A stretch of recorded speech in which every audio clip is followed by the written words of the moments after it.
And so Titus this morning, let's begin again at verse number 9, as we left off last Sunday. And then we're going to go down to chapter 2 at verse number 1, just that short little verse number 1. Here's what Paul is telling Titus, who is to go to the island of Crete and set up church, to organize Christians into organized churches with leaders, and amongst those leaders were those he calls elders or overseers, presbyters, bishops, and they are to, he says in verse 9, hold firm to the trustworthy word as taught, literally according to the teaching of the apostles, so that he may be able to give instruction or to exhort in sound or healthy doctrine, and also to rebuke those who contradict it. And then it's that latter part we didn't look at last Sunday, and we'll come to that now, and then look at verses 10 through 16 that pick up that theme there of the minister's duty to rebuke those who contradict the word. For, here's why, there are many who are insubordinate, empty talkers, and deceivers, especially those of the circumcision party. They must be silenced, since they are upsetting whole families by teaching for shameful gain what they ought not to teach. One of the Cretans, that's the island where Titus is, one of the Cretans, a prophet of their own, said, Cretans are always liars, evil beasts, lazy gluttons. This testimony is true. Therefore, rebuke them sharply, that they may be sound in the faith, not devoting themselves to Jewish myths and the commands of people who turn away from the truth. To the pure, all things are pure, but to the defiled and unbelieving, nothing is pure. But both their minds and their consciences are defiled. They profess to know God, but they deny him by their works. They are detestable, disobedient, unfit for any good work. But as for you, teach what accords with sound doctrine. And to these words, all of God's people say, Amen. So what's a pastor? What's a pastor? It's a weird thing for a pastor to preach on the pastoral epistles, 1st and 2nd Timothy and Titus, because it always feels a little bit like I'm pumping myself up here a little bit. But the question is, what's a pastor? And Paul instructs Titus to instruct others and to appoint men to be ministers or pastors, elders, or presbyters, overseers, bishops, all these terms that he uses. And we'll see there's another one here as well that I omitted last Sunday because I wanted to get to it today. There's a lot of different terms here, but what's a pastor? Well, some think that pastor is primarily a leader. And if you look at the books that are published by Christian publishers, what's a pastor? You'll see lots and lots of books on the pastor as a leader.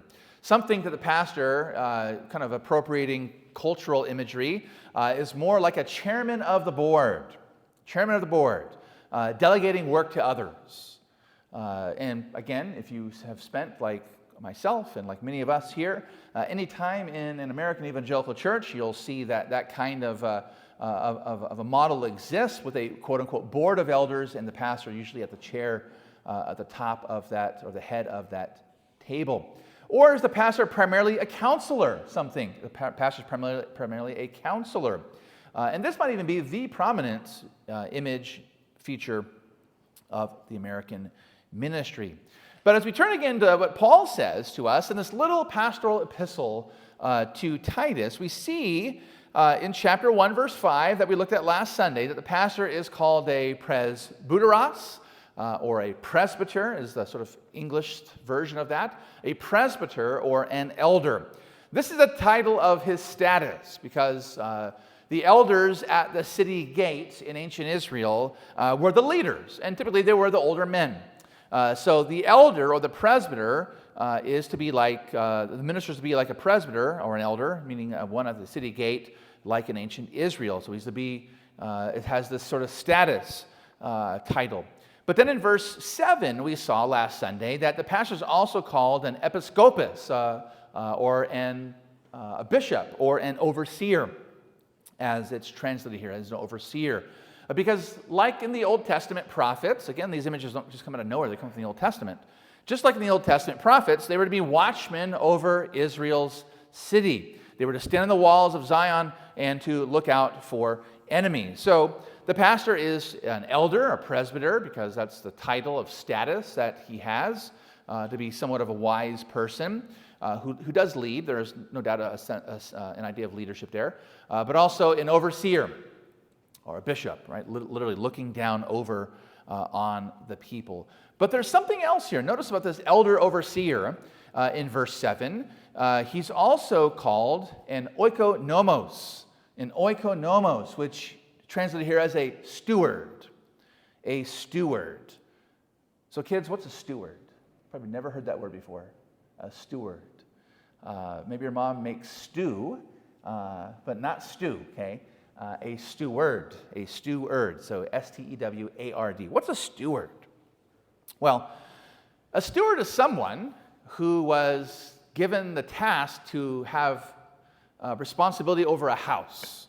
So to take care of a house, not just a building, but everybody in it. So a household, to take care of a household until the owner returned. So an owner had a house and all the things in it, all the people in it, and the steward's job was to oversee the whole household because the owner was away and was to take charge of it until the owner returned. So maybe we would translate it not as a steward. If we were to, the New Testament happened today, a steward is kind of an idea of a house sitter, right? That's more of an appropriate way of describing what a steward is, a house sitter. Maybe your family has a friend that has a nice house and they're away on vacation, and you get a little bit older, you're like a teenager, you got to make some money, you need a job, and they say, hey, would you mind being my house sitter for the week? That's what a steward is. You're just basically taking care, making sure that the mailbox is not overflowing, the waters, the sprinklers are not broken, and maybe feed and give water and take a walk with the dog. So a steward is kind of like a house sitter, if you will. We might say in more official terms today, a steward is like a property manager, right? You own a house and you're away, you move away out of the country, say, out of the state, and you want to keep your house, you hire a property manager to take charge of your house while you, the owner, are away. So that's what Paul says here of the minister. He's also a steward. He's the one who's in charge of a household. Note that Paul speaks here, though, of the church as God's house, and the pastor is to care for the house by means of God's word. That's the big thing here, right? Isn't it? The teaching of the word. How do we care for the word? How do we care for the church? How do we oversee the house of God? Well, again, verse number 9, he must hold firm to the trustworthy word as he's been taught according to the teaching. And notice the so that there in verse number 9. He might be able first to give instruction, literally to exhort in sound doctrine. What did I say last Sunday? What's the imagery there of sound doctrine? The ministers that teach sound doctrine, what does it mean by sound? Paula, you should remember this. You were here last Sunday.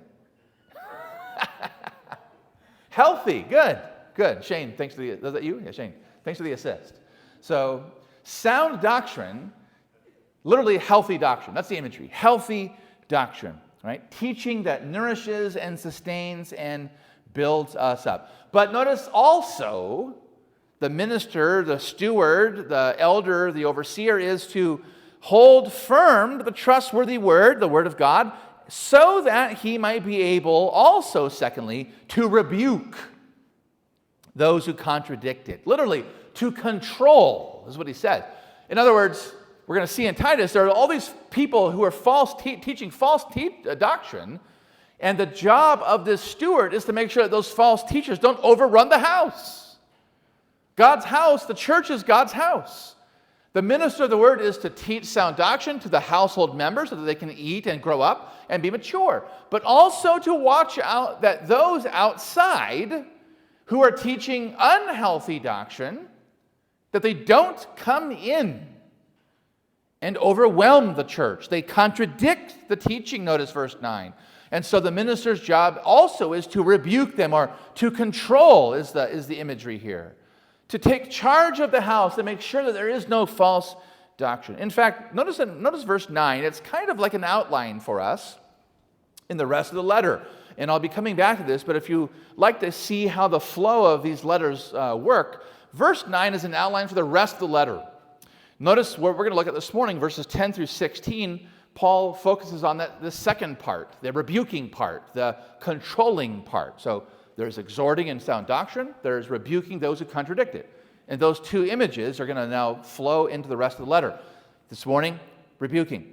In chapter 2 up to verse 14, he speaks again positively of exhorting, of teaching the word, the positive side of teaching. Notice in chapter 2, verse 15, he comes back to this twofold image of rebuking and exhorting, or exhorting and rebuking. Chapter 3, verses 1 through 8, he speaks again of the positive side of exhorting. And then finally, chapter 3, verses 9 through 11, of rebuking. In other words, as I mentioned last Sunday, and you see that big quote there on the outline, John Calvin once said it like this: the pastor ought to have two voices. The pastor ought to have two voices. One for gathering the sheep, that's the instruction part, that's the exhorting part, that's the healthy, sound doctrine part. And another voice for warding off, driving away wolves and thieves. That's what Paul is telling Titus to tell these new pastors to do. Rebuke, ward them off, protect the church, control the house. Make sure that the food that comes out of the kitchen is healthy food. It's served up to nourish you. There's no poisonous food here. There's no spoiled food. That's the task of the minister. And so we want to look this morning at this other voice then of the pastor. The voice of the shepherd who speaks positively, who exhorts us, who encourages us, who preaches a gospel to us, who teaches us the teaching as he's been taught, the teaching of the apostles, that it's sound, it's healthy, but there's another voice. Rebuke those who contradict the teaching of the word. So notice, first point here, I'm going to change the first point, but it should say the need of this other voice. So the need of this other voice, we see that here. So what's the need? Why does Paul speak this way? Well, these elders and these overseers, right, these are interchangeable, the elder overseer, on the island of Crete, those that Titus is now going to ordain and set apart over these house churches on the island of Crete as he gathers together Christians into distinct congregations. These new elders and overseers on that island of Crete are going to face serious theological and practical problems. Notice what Paul says again, verse 10. There already were many false teachers there on the island. Right? He just assumes this. Titus, I'm writing this letter to you, go to Crete. Take this task up. Oh, and by the way, many are already there. And he calls them, notice the threefold terms, insubordinate, empty talkers, and deceivers. Insubordinate, meaning they've learned the gospel already. They've learned the gospel already, but they have gone against it. We don't know, I mentioned the first sermon in Titus, we don't know how the gospel got to Crete. I think in Acts 2:11 there's a little hint here because there were Jews from the island of Crete there in Jerusalem on the day of Pentecost who heard the gospel. And 3,000 believed, and they went back to their homes all across the ancient world. And perhaps at least one was a Cretan who went back and spread the gospel. Or perhaps Paul, on one of his missionary journeys, maybe the details, we don't know all the details of them, or maybe some other apostle made his way there. But in absence of the leadership of an apostle on the island, and a man like Titus, and like these new pastors and elders, and these overseers, in the absence of leadership, they were adding to the gospel. So they heard the gospel, but they were insubordinate. They weren't just following the gospel, they're adding to it. And we'll see more of that here in just a bit. They're also called empty talkers. What they were adding to the gospel was without substance. And they're also called deceivers. Again, what they were adding to the gospel, it had just enough truth to it. It sounded plausible enough, but it was leading people astray. They were deceivers. And so Paul says in verse 11 that these were teaching what they ought not to teach. Namely, verse 14. We've got to kind of connect all the dots here. Verse 14, they were teaching Jewish myths and the commands of people who turn away from the truth. Have you ever, maybe someone's ever asked you, or maybe you've never been asked this, but maybe you've been asked, if you could live in any century, which one would it be? And maybe as a Christian, you've thought, if we could just get back to the first century. If we could just, as the church, get rid of all the trappings of religiosity and just get back to the time of the apostles, surely the church would thrive and flourish. Well, I think Paul is telling us, and he's hinting here behind the scenes, but I'm going to tell you very clearly that there has never been any golden age era of the church on this earth. Paul is telling Titus to go to all these Christians on the island of Crete and to organize them into congregations and to ordain men over them as their leaders, elders, overseers, stewards, ministers of the word of God. Oh, and by the way, Titus, when you do that, there are already, amongst the believers, there are already false theologies and false pieties that already exist.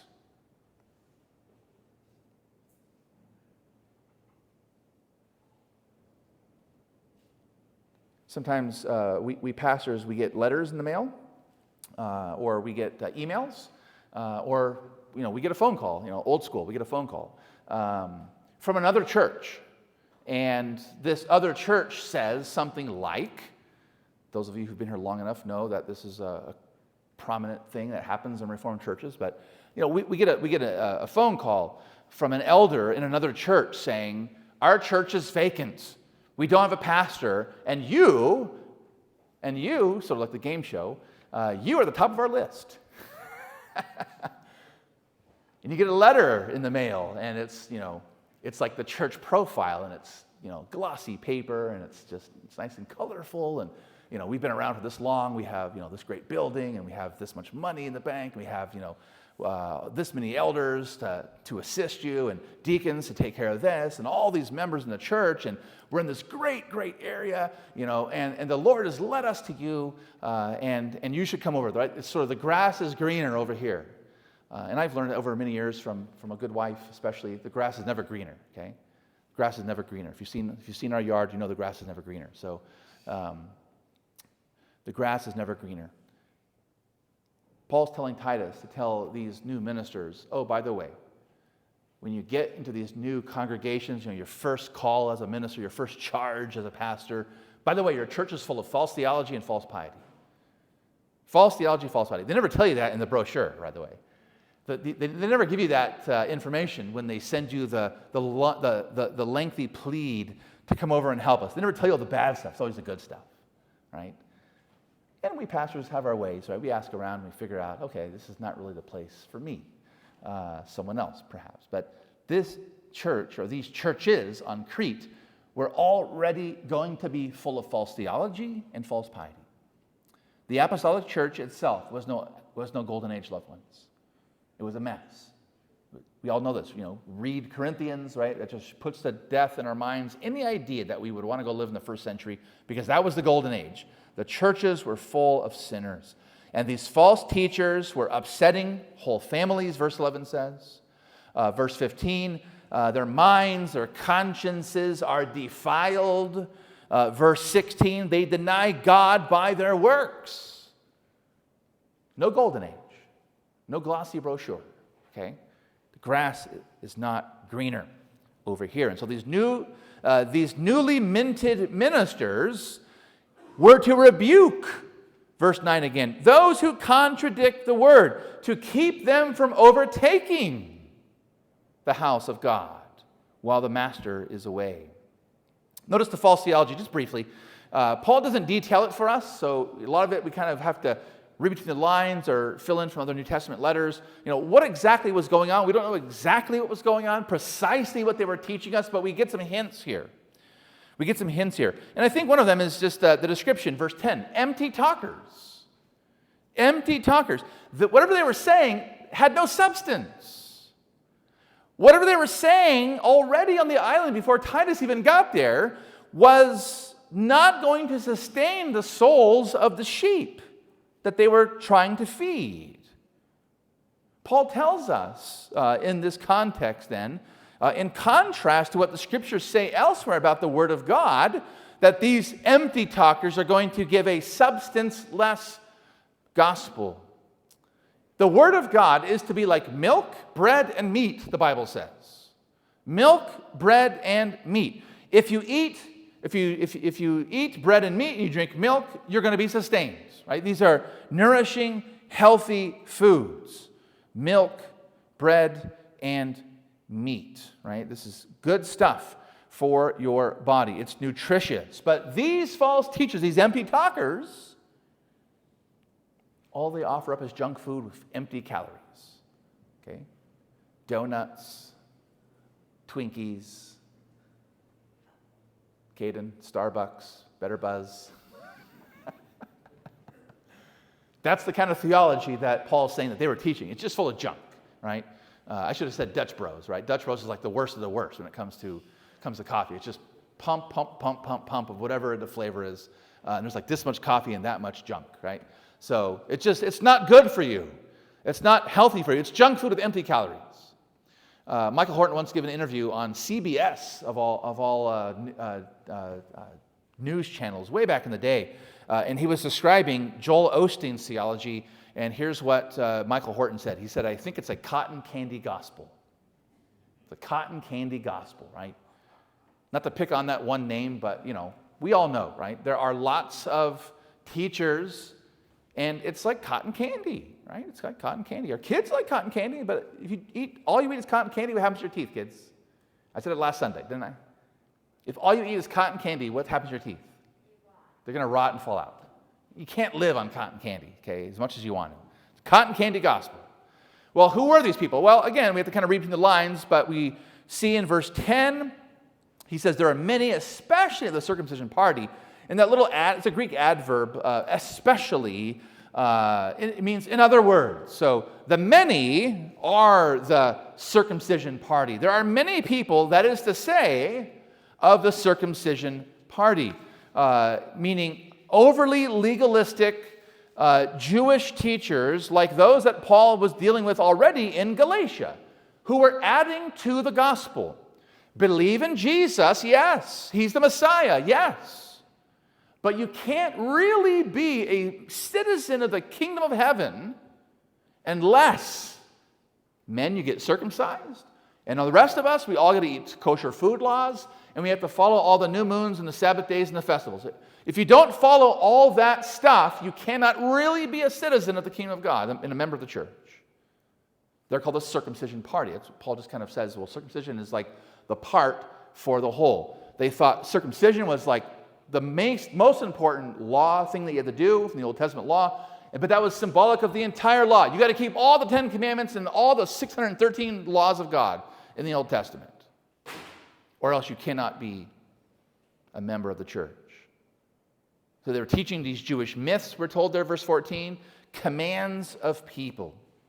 Again, we don't exactly know what he means by the Jewish myths, but there were, because the Jews were in a diaspora, they had spread out from the time of the exile across the ancient world, and there are written sources that say that Jews, diaspora Jews, exiled Jews, living in parts of, say, Greek and now Roman society, that they had these writings that told these sort of, we would call them tall tales about the patriarchs, Abraham, Isaac, and Jacob, to sort of fit into the narrative of the society around them, to make their religion maybe more palatable, or to make it sound a little more like the Greeks and the Romans and their gods and their religions and so forth. We don't know exactly what Paul means by that, but we do know when he says that they are teaching the commands of people. Does that sound like something in the New Testament? The commands of people? The Pharisees. The Pharisees. Remember, when Jesus said that the Pharisees, they wouldn't even eat any food because they had a commandment of men, the tradition of the elders, that if you did not wash your hands first in a, not just, we wash our hands, kids, before we eat because our hands are dirty, there's germs, we know that we can get sick. But in a Jewish house, before you walk into the house, there'd be a big stone water pot outside with water that was ritually blessed. And it would be like, Caden showed me where's that little bowl that was over there? Before they fixed the chapel up, there's that little metal bowl over there that used to be in the front of the chapel over here, because this is an ecumenical chapel where Roman Catholics could come in here and dip their fingers in the holy water and cross themselves. That's a ritual washing before you walk into the church to purify, to cleanse yourself in an outward way. In the same way, the ancient Jews washed their hands first in a ritually necessary way before they could touch food, because if they didn't do that, they would defile the food and they would be impure to enter God's temple. The prophet Isaiah already spoke of that back in the day in Isaiah 29, where he said that they drew near to God with their lips, but their hearts were far from him. How so? Isaiah 29 verse 13 says, their fear of me, their fear of God, is a commandment taught by men. Their whole religion was one of tradition. They set aside the law of God, Jesus says, for the traditions of men. And then Jesus said then, again, this is Mark 7, Matthew 15, in the context of you had to wash your hands, your pots, your pans, your plates before you could eat, unless it all would be defiled. Jesus says, it's not what goes into you that defiles you. What defiles you, loved ones? It's what comes out of you. What does that mean? It's your heart, right? It's what's inside of you, your soul, right? Your heart, the center of your being. That's what defiles you. Not food, not plates, not water, not ritual stuff. That was all those Old Testament laws and so forth about food laws and skin disease and whatnot. It was all meant to point them to Christ by saying, everyone is impure. You can never get away from impurity, but Christ can cleanse you. The Messiah will cleanse you. So whatever the specifics that they were teaching, we don't know exactly, again, the Jewish myths, exactly in this context what these commandments were, but we can think, book of Galatians, right, all these Old Testament laws, as well as the Pharisaical traditions. Whatever they were saying in specific had the effect of adding to the word. Adding to the word. And thus, they were not just sticking to the gospel, and they were upsetting whole families. And they were doing this, verse 11, for shameful gain. Is there anything new under the sun, right? There were snake oil salesmen, hucksters, false prophets, televangelists in the first century, if I can put it that way, just like there are today. And then, because George asked me to this past week, I've got to mention the Cretans. George said, the sermon's going to be about Cretans, right? We're going to learn about Cretans this Sunday. I said, well, maybe, I don't know, are we? Maybe we will. One of them is a Cretan, he says. So Paul's quoting this ancient poem. One of the Cretans, a prophet of their own, said, quote, Cretans are always liars, evil beasts, lazy gluttons. And he even adds, this testimony is true, verse 12, verse 13. Now, Paul is citing here an ancient Greek poet by the name of Epimenides, and he lived 600 years before Christ. So this is like as ancient as you can get, even in the ancient world. Now, Epimenides, in this lengthy poem of his that Paul quotes just a quick little line, in the poem, the king of Crete, his name was Minos. Minos the king was speaking in praise to Zeus, the chief god of the Greeks. And so here's King Minos, what he said in his poem to Zeus. The Cretans fashioned a tomb for you, Zeus, high and holy one. And then comes the line, Cretans, always liars, evil beasts, idle bellies. But then King Minos says, but you are not dead, to Zeus. You live and abide forever. For in you we live and move and have our being. Paul quotes that in Acts chapter 17. Okay? So Paul knew Epimenides. The point of Paul here is not to say that the Cretans were the worst morally of any person on the planet. Right? We sometimes, we even use that, don't we? Oh, he's a Cretan. He's a Cretan. That, whoever it is, just a Cretan, meaning just the worst of the worst, right? The bottom of the barrel, morally, ethically, spiritually. But in the poem, the king of Crete was saying, the Cretans built a tomb for the ever-living, almighty master and life-giver of all things, Zeus? Their tomb, building a tomb for Zeus, according to the king in the poem, they were denying that Zeus existed, and they were lying about him. How can you build a tomb for Zeus? Zeus doesn't die. In other words, the point Paul is making by quoting that little line, because they would have known the poem, not just the line, but the whole poem, he's saying these false theologians that Titus is going to set aside ministers to rebuke, these false theologians and false teachers, they are evil. They are lazy. They're living off others, right? They're making profit off of upsetting whole households. Don't listen to them. Just like the Cretans built a tomb for Zeus. Don't listen to these people. They're teaching false theology, and their false theology leads to false piety, false living. They profess to know God, verse 16, but they deny him by their works. They're detestable, disobedient, unfit for any good work. And so that's the big first point. That's the most of it. But that's the reason why the minister has to have another voice. Right? The need of it is because there's false theology and false living going on, already existing in that church. And we're sinners too, right? False theology, false living. These are the two sides of the scale that we have to always, be aware of. False theology, false living, false piety. Note the prescription Paul gives then, briefly. This other voice, right? They must, he says, verse 11. These new ministers, these new elders, bishops, overseers, stewards, they must. And this is necessity and this is urgency. They must be silenced. They must be silenced. Doesn't Paul say I think it's in 1 Timothy, doesn't he say that false teaching is like the disease gangrene? Doesn't he say that? What happens if you get like an injury and you get this disease in your blood and it starts in one spot and it just eventually covers your whole body and you're going to die, right?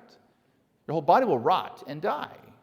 False theology, false doctrine, false teaching must be silenced. We can't put up with it, he says. Look at verse 15. How do you silence them? Rebuke them sharply, literally severely. Paul's really strong here. Rebuke them sharply, severely. Right? Like there's no playing around in the house of God where the food is coming out of the kitchen that's healthy, sound food. There's no place, there's no time for messing around. Rebuke them severely. Silence them. Again, chapter 2, verse 15, at the very end of that chapter, Paul says, rebuke with all authority. Notice that. Again, this is really strong. Rebuke with all authority. Do we want to hear that today in our PC culture? Right? We don't want to offend people. Right? Do we want to stand up for the truth, or do we want to waffle on the edge of a fence? Fall on one side or fall on the other side? And we're afraid, and so we just waffle. And we sit down, and we don't want to stand up. Rebuke them sharply. They must be silenced. And do it with all authority, he says here, right? This is, again, powerful language that the apostle uses. But notice the authority. It's not just, I don't have this inherent authority because. The authority comes from Christ. Jesus told the disciples that all authority had been given to him, and therefore he sends them out. Go, make disciples, baptize, and teach. We sometimes say that Jesus has the magisterial authority, and ministers of the gospel have the ministerial authority. We can only say what God has already said. Our authority is only authoritative if it's in line with what Jesus has already taught us in the Word. Now, these myths and these commandments of men, for sure, go against the authority of Christ and his Word. And that's why we must hold firm to the trustworthy Word. And that's why these teachers must be silenced and they must be rebuked sharply, whatever it might be. Whatever it might be. Now, there are things that we have our own opinions about. There are secondary sort of theological level things. There are things that aren't necessary to believe in order to be saved. Okay, and I think we have a decent handle of that as a church. But there are things that are absolutely essential, right? We recited the Apostles' Creed that gives us a summary of those things. So he's not saying here, Pastor Danny, for example, he believes that women should wear head coverings, and the next pastor who comes down the pike says, no, Corinthians says that women shouldn't wear head coverings. It's cultural. Is that really an issue that we must rebuke sharply? Well, that's like a secondary interpretive hermeneutical thing, and it's a difficult thing. That's just an example. But if someone comes and says, there's one God and he exists as three divine beings, that's heresy. If someone comes and says, Jesus, the Son of God, is both God and man, but yet when he lived on earth, he set aside his divine nature, and he was only Jesus, but then when he rose again, he was God. Heresy. Rebuke sharply. If someone comes up in this church and says, when you're baptized, all of your original sins are washed away, you are forgiven, you are justified, you are elected, you are saved by virtue of that baptism, and now it's your job to stay in by your obedience and your works, that's heresy. Rebuke it sharply. Silence it. Don't allow it ever to come into this pulpit again if it's ever said. So Paul's prescription speaks to us. Again, ministers are not meant to be cheerleaders or CEOs or counseling facilitators, but ministers of the authority of Jesus Christ.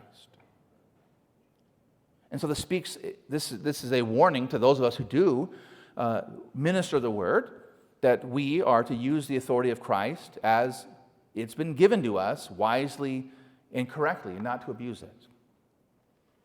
How do we use it rightly? By speaking what God says in his word and applying that word, not speaking beyond the boundaries of the word, not riding my favorite hobby horses, and I probably have hobby horses, but not riding those hobby horses, not turning this church into a personality-driven cult or a club. We're ministers of the word. We are to speak with authority, with fear, but also with humility. Notice the purpose, finally. So there's a need for this other voice. We must rebuke. We must do it sharply. We must do it against those who contradict the word. But finally, notice the purpose of it. So if we don't add this part to it, we miss. We think it's only the sharpness, it's only the rebuke, it's only the putting out, it's only protecting the church as the household. It's only keeping everything pure, right? But you have to add this too. Notice verse 15. The other voice has this purpose, that rebuking false teachers and false doctrine and false living has a purpose. That, verse 15, notice that again. That, chapter 1, verse 15, sorry. I was looking at chapter 2.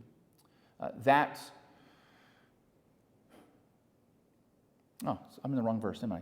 That they may be sound in the faith. Where is that verse? There it is. It's verse 13, sorry. Verse 13, that they may be sound in the faith, right? Rebuke them sharply, right? Severely. Why? Here's the purpose, that they may be sound in the faith, right? So be sound in the faith, not devoted to the teachings of men, but sound in the faith that the apostles have passed down to us. What do we learn from that? That this other voice of the ministry of the word, this rebuke, this sharp and even sounding harsh at times correction, and setting up absolute boundary markers, it's restorative, notice, not retributive. The whole purpose of this ministry of the word, and then the elders who have the ministry of applying that in the area of what we call church discipline, right? The whole purpose of this is restorative, not retributive. It's not the minister's job or the elder's job to go around and every Christmas, Christmas season's coming up here, in every one of the church that just happens to have a non-reformed Advent calendar or a little manger scene, and you have a little baby Jesus there, you get 2 weeks of discipline. You get no communion for 2 Sundays because you had an Advent calendar that had a picture of the baby Jesus, right? It's not that's retributive. That's just punishment for punishment's sake. Discipline's got to be restorative. Oh, hey, you had a question about the Trinity, and it sounds like you read some things that we wouldn't agree with. Let's talk about that, right? But hey, I got to tell you that this is wrong. Here's why it's wrong. But here's what the Christian belief is. Discipline and rebuke, and even sometimes strict, harsh rebuke, is supposed to be for the purpose of restoring people, not merely just meting out punishment, right? The intention is to humble a person who has strayed in their theology, in their living, even their Christian living. They've slipped and fallen morally. The purpose is to humble them with the truth of what they have believed or done, that their eyes might be opened to see their situation, their plight even, and, as I read from Hosea, to return to the Lord. Right? Even the prophet Hosea, like all these rebukes, all this judgment, all this justice of God, and the Lord's always saying, return, come back, come into the fold once again. That's the whole purpose of it. So we live in a day of political correctness, and we don't want to offend people for offense sake, but we learn here from Paul that we can speak difficult words, even to difficult people, in the name of Jesus Christ, to restore them to his grace and back into the fellowship of the church. That's the purpose of what Calvin says, the second voice, the warding off the wolves and the enemies of the church. But even when we do that, it's because we want them to repent and to return to the Lord. So, from time to time, the minister has to speak, hey, people of God, we heard this week, the news, or hey, there's this new book that came out, and there's this person online that's saying X, Y, and Z, but that's only to restore. It's never meant just to be like a quick little hit piece, a little meme, right? A little viral moment. It's always meant to restore. And so there's lots of problems in the church of Jesus Christ today, just like there were in Paul's day here in Titus. True theology, true piety are attacked on all sides every day. Like the sheep of the Lord's pasture, we're being attacked by wolves at every moment. And the minister has a voice for the sheep, but he has another voice for straying sheep all the way up to wolves, right? Wolves aren't straying sheep and wolves aren't the same. So, right, there's sort of a gradation. But in the sheepfold, there are the sheep, and there are even straying sheep who've kind of wandered outside the boundaries. We have a voice for them, but we also have a voice for those on the outside, the wolves, the enemies, right? It's just as important to understand that the word comes at times with the sound of rebuke, just as much as it comes with the sound of the sweetness of the gospel. And this has to be done from this pulpit. It's got to be done in Bible studies. It's got to be done in print at times, maybe in the church's bulletin, the website, whatever. There has to be a time and a place where we have to understand that this has to happen, that the Lord has called us to shepherd the sheep, to steward the household until he comes again by speaking the gospel, but at other times by speaking these words of rebuke. We have to do this so that those among us who profess the Lord Jesus Christ, especially that's our concern, those who profess Jesus but are following perhaps the commandments of men, or are following after false pieties, false religiosities. We do this to warn them and, Lord willing, to win them. Amen.